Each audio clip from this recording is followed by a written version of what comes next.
Murray Walker, Formula One broadcasting legend, dies at 97. Legendary Formula One commentator Murray Walker has died at the age of 97. Walker commentated on his first Grand Prix race for the BBC at Silverstone in 1949 and became a full-time F1 commentator in 1978. He became synonymous with F1 through his commentary, first with the BBC and then ITV, before retiring in 2001. He was to so many of us fans of F1 the voice that epitomised the sport we love, said Stuart Pringle, Silverstone managing director. Knowledgeable beyond words and with a passion that occasionally got the better of him in commentary, he brought the sport and some of its greatest moments to life in a way that ensured they remained seared in our memories forever. BBC Director General, Tim Davie said, "Over decades, no one conveyed the excitement and passion of motorsport like Murray Walker. For millions, he was quite simply the voice that captured the spirit of Formula One. Respected by drivers and fans alike, he will be hugely missed."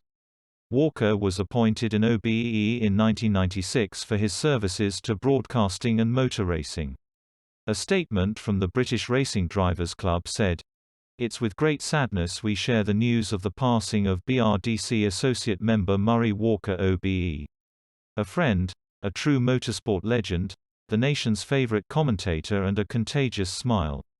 We thank Murray for all he has done for our community. Rip our friend." Walker's co-commentators included the late James Hunt, who was F1 world champion in 1976, and the pair built up a memorable partnership. He also had a popular partnership with Martin Brundle, who paid tribute to his former colleague on social media. "Wonderful man in every respect," said Brundle. "National treasure, communication genius, Formula One legend." Former British F1 driver Sir Jackie Stewart said he spent a lot of time with Walker as their fathers both knew each other.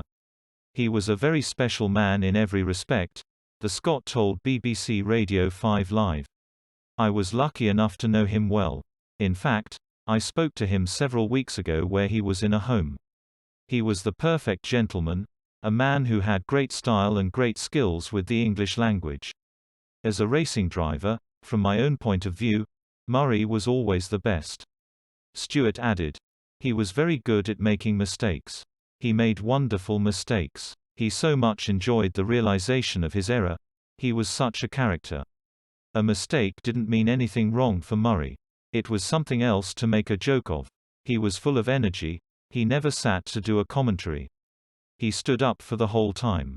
An F1 statement said, "We are immensely sad to hear that Murray Walker has passed away. His passion and love of the sport inspired millions of fans around the world. He will forever be a part of our history, and will be dearly missed." World champions Mercedes echoed the view that Walker was the voice of F1 to millions, and added that his love, passion and positivity for our sport were unmatched. McLaren said, "He brought our sport to generations by sharing his passion and knowledge with humor and humility. Our thoughts are with all who had the fortune to know him." James Allen succeeded Walker in the commentary box at ITV and told BBC Radio 5 Live, "He was so just much fun. The age difference between us was 45 years or something, but he was so young in his mind. His career was in advertising. He was always aware of the audience. He was such a laugh. He didn't like driving much on the continent, so all the foreign Grand Prix, I drove him around everywhere. One of my favorite stories, I drove him to a restaurant and when we came out there was a bunch of kids outside and one of them said, 'That's Murray Walker's driver. He had a life incredibly well lived.'" News taken from BBC. Please subscribe to my channel. Thanks for watching.